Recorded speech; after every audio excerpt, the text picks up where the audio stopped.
आज हम लोग स्टडी करेंगे थ्योरम टू। थ्योरम टू का प्रूफ नहीं दिया हुआ है और ऐसे सच एग्जाम्स में बहुत नहीं आता है, तो सिंपली आपको समझ लेना है कि subspace span by a non empty subset S, subspace span by a non empty subset S और vector space V is the set of all linear combination of the vectors in S।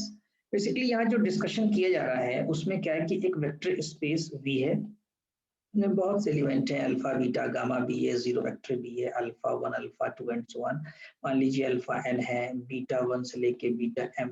V के पास तो infinite elements हैं, ठीक। आपने एक set S लिया और S में सपोज करिए कि नंबर ऑफ एलिमेंट्स आपने n ले लिया, तो ये क्या हो गया कि S is the subset of V। यहाँ पे लिखा है कि subspace span by non empty subset S of vector space V। सब स्पेस स्पैन बाई, यहाँ वर्ड पे ध्यान दीजिएगा, सब स्पेस स्पैन बाई, स्पैन क्या होता है, L S. What is L S? L S आपको बताया है, it is the set of alpha type vectors. And what is alpha? Alpha is the combination, linear combination of the vectors in S. और ये जो सी आई है वो कहाँ belong कर रहा है, वो स्केलर की फील्ड में बिलोंग कर रहा है, रियल की फील्ड हो या ये हो, ऐसे ले लेंगे। और यहाँ पर इस बात का क्लेम कर रहे हैं कि सब स्पेस, यानी कि एलएस जो होता है वो सब स्पेस भी होता है। अब बहुत सिंपल है प्रूफ करना। मान लीजिए आप दो एलिमेंट ले लें, प्रूफ भी बता देते हैं आपको। Let alpha comma beta belongs to LS, ठीक। अगर दो एलिमेंट इसमें बिलोंग कर रहे हैं, इस किसमें, एलएस में। यहाँ से मैं दो एलिमेंट उठा लिए, इसको थोड़ा स्ट्रक्चर वाइज करते हैं। मान लीजिए अल्फा है, बीटा है, गामा है, किसमें है, ये इक्वल हमने एलएस के लिए यूज किया है। Alpha beta gamma are the elements of LS. इसका मतलब कंफर्म है कि अल्फा भी लीनियर कॉम्बिनेशन में होगा एस के एलिमेंट्स का, बीटा भी होगा और गामा भी होगा, तभी तो एलएस में बिलोंग कर रहे हैं। Because LS is the set of those elements which can be expressed as a linear combination of the elements in S, right? तो ये इंप्लाई कर रहा है कि अल्फा को आप लिख सकते हैं I equal to 1 to n C I alpha I, और मान लीजिए बीटा को लिखना है आपको तो इसको भी लिख लिया I equal to 1 to n। अब सी आई यूज करो या आप ए आई यूज कर लीजिए स्केलर।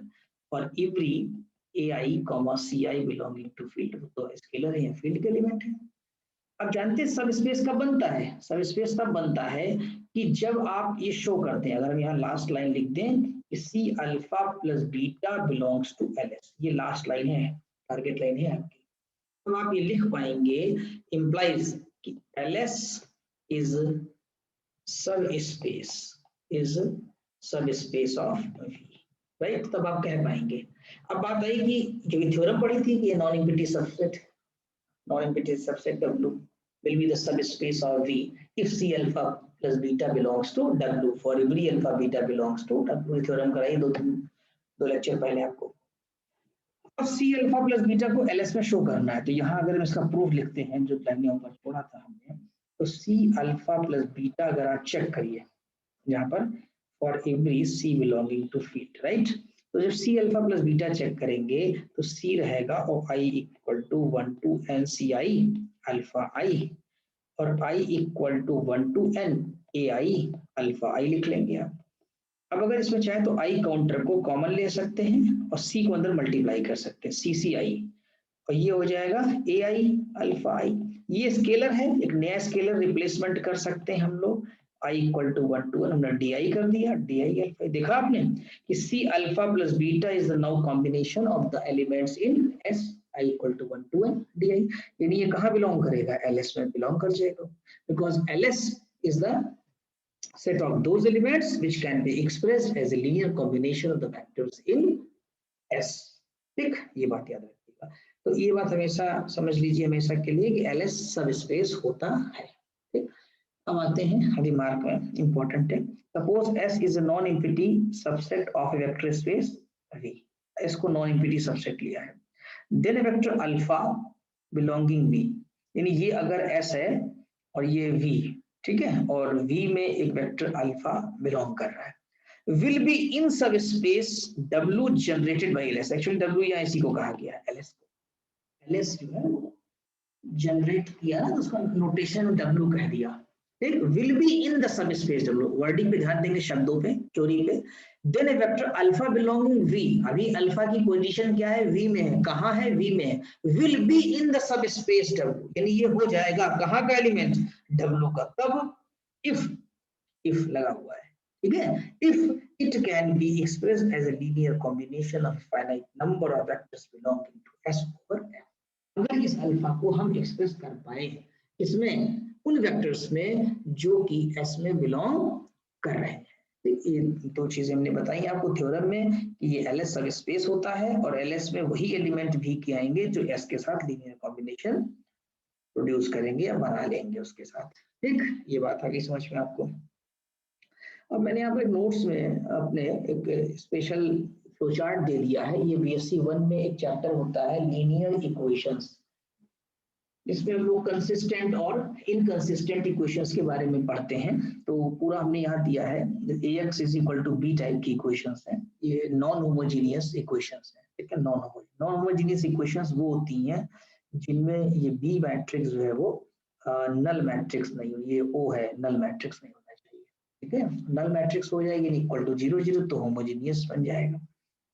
तो इसमें रैंक से करते थे, शायद आपको फर्स्ट ईयर का याद हो कि अगर rank of A B is equal to echelon form में कन्वर्ट करते जाते हैं, एग्यूमेंटेड मैट्रिक्स बनाते हैं, ये एग्यूमेंटेड मैट्रिक्स होती है, rank of A B echelon form से निकालते हैं, अगर रैंक ऑफ ए के बराबर आ जाएगी तो कंसिस्टेंट, ठीक, और अगर नहीं आएगी तो नो सोल्यूशन, इनकंसिस्टेंट, बात ही खत्म हो गई, इनकंसिस्टेंट हो गया। अब कंसिस्टेंट के फिर दो पार्ट होते थे कि अगर रैंक ऑफ ए बी और रैंक ऑफ ए बराबर है नंबर ऑफ वेरिएबल के तो यूनिक सोल्यूशन, और अगर कम है, ज्यादा तो नहीं हो सकता, कभी बना के देखिएगा, पॉसिबल ही नहीं है, ठीक, क्योंकि नंबर ऑफ वेरिएबल्स से कम है तो फिर ये इनफिनिट सॉल्यूशंस आएंगे, क्लियर। तो ये एक शॉर्ट दिया गया है फ्लो चार्ट आपको समझने के लिए, कंसिस्टेंट कब होगा और इनकंसिस्टेंट कब होगा, connection with the rank of echelon matrix and the rank of A matrix, ठीक।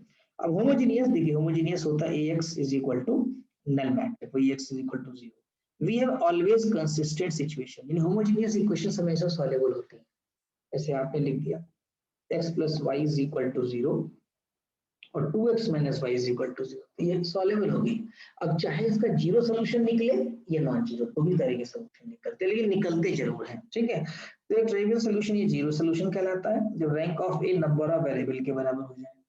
ये थोड़ा मुश्किल यहाँ होता है, रैंक वैंक निकालना पड़ता है आपको, लेकिन आप एक काम कर सकते हैं कि अगर चाहें तो डिटरमिनेंट से भी काम चल सकता है, डिटरमिनेंट निकाल लीजिए, अगर डिटरमिनेंट नॉन जीरो है तो सोल्यूशन हमेशा जीरो होगा, जैसे इसी एग्जांपल को लेकर, ठीक है, इसकी डिटरमिनेंट निकालिए, तो 1 1 और 2 -1, अब मल्टीप्लाई करो, तो I think -1 -2 is equal to -3 not equal to 0, और सोल्यूशन इसका पक्का जीरो होगा, देखिए ऐसे ऐड कर दीजिए, ठीक, तो ये आ गया 3x इज इक्वल टू 0, तो x इज इक्वल टू 0 और x 0 तो y तो सोल्यूशन 0 आ गया, क्लियर। तो इसी तरीके से हम होमोजेनियस के बारे में लिख सकते हैं, जैसा नीड होगी अभी आगे, इसीलिए इस टॉपिक का नाम चल रहा है लीनियर अलजेब्रा, क्योंकि लीनियर इक्वेशंस का फ्रीक्वेंट यूज है इसमें। नॉन ट्रिवियल सॉल्यूशन या नॉन जीरो इनफाइनाइट सॉल्यूशंस क्या होते हैं, rank of A less than number of, ठीक, इसमें वर्किंग करनी पड़ती है, ये जरा आसान पड़ता है कि अगर डिटरमिनेंट की वैल्यू कितनी हो जाए, 0, अगर आपके डिटरमिनेंट की वैल्यू 0 है कोफिशिएंट्स की, तो सोल्यूशन हमारा कैसा निकलेगा, नॉन जीरो निकलेगा, इनफिनिट सॉल्यूशन आएगा। और ज्यादा डिटेल पढ़ने के लिए आप बीएससी 1 के नोट्स को देख लीजिए एक बार, ठीक। और if A is M cross N matrix, M less than N, then the homogeneous system of equations has a non-trivial solution, यानी अगर हम इक्वेशंस की बात करें कि M cross N मैट्रिक्स बने A की, नंबर ऑफ रो और कॉलम डिफरेंट हो, RC होता है, रो कम हो कॉलम ज्यादा हो, तो फिर इसका हमेशा नॉन ट्रिवियल सॉल्यूशन ही निकलेगा, ठीक। ये सब प्रॉपर्टीज शॉर्ट फॉर्म में यहाँ पर दे दी गई है। अच्छा अब देखिए, एक सवाल आया है कि इज द वेक्टर 3 -1 0 -1, ये वेक्टर है, ये अभी V में है, एक्चुअली ये कहाँ बिलोंग कर रहा है, V में, इज लगा है ना, is this vector in the sub space of R4 span by this. अब देखिए, यानी आपका जो S है ना, ये देखिए S बना दिया इन्होंने, यहाँ पर एक अल्फा 1 है, एक अल्फा 2 है और एक अल्फा 3 है, 3 वेक्टर्स हैं S के पास, और ये V कहाँ है, सॉरी V नहीं, ये वेक्टर जो आपका 3 -1 0 -1 वो कहाँ है, V में है, यानी इसको आप अल्फा कह सकते हैं। तो आपको चेक करना है ये अल्फा जो है वो LS में आएगा कि नहीं आएगा, इज दिस वेक्टर बिलोंग, ये अल्फा LS में बिलोंग करेगा कि नहीं करेगा, तो इसके लिए क्या करेंगे, अल्फा को as a linear combination put करेंगे, ठीक, तो let W be the subspace of R4 span by this, वही LS को हमने W मान लिया थोड़ी देर के लिए। ठीक, now alpha will belong in W if alpha can be expressed as a linear combination of the vectors in S, जो बातें मैंने बताई। तो हम लोग इसको सब्स्टिट्यूट करेंगे, अल्फा इक्वल टू C1 की बजाय X1 भी ले सकते हैं, X1 भी स्केलर है। ठीक, C1 लेना चाहे C1 ले लें, X1 alpha 1, X2 alpha 2 and X3 alpha 3, तीन इक्वेशंस, तीन नहीं चार इक्वेशंस बन रही हैं और यहाँ पर तीन अननोन है आपके। क्लियर, इसको मैट्रिक्स फॉर्म में लिखेंगे और इसको सॉल्व कर लेंगे। ये सब लोग कर सकते हैं सारे स्टूडेंट्स आई थिंक। जब आप इसको सिंप्लीफाई करेंगे, हम इसे एक्सप्लेन नहीं कर रहे हैं क्लॉन फॉर्म, यहाँ पर आपने पहले भी पढ़ रखा है सब। ठीक, और जब इसको सिंप्लीफाई करते हुए आगे बढ़ेंगे, आप नोट्स डाउनलोड कर लीजिएगा, वहां पर देख लीजिएगा सब सॉल्व है। तो जब यहाँ देखा तो रैंक ऑफ ए बी आ रही है 3, क्योंकि 3 नॉन जीरो बन रही है। ठीक, और रैंक ऑफ ए जो है वो केवल 2 आ रही है ऊपर की, अगर देखा जाए। ठीक, ये 2 आ रही है, तो rank of A B not equal to rank of A. BSc 1 का चैप्टर है लीनियर इक्वेशंस, रिवाइज कर लें उसको, वहां से ये कनेक्ट कर लेंगे आप। So equations are inconsistent means x1 x2 x3 cannot found and therefore vector this cannot be expressed as a linear combination of vectors in S, वो गलत लिखा था नहीं। ठीक, so vector this not belonging to them, that is alpha is not in W। I think ये पूरा समझ में आ गया होगा।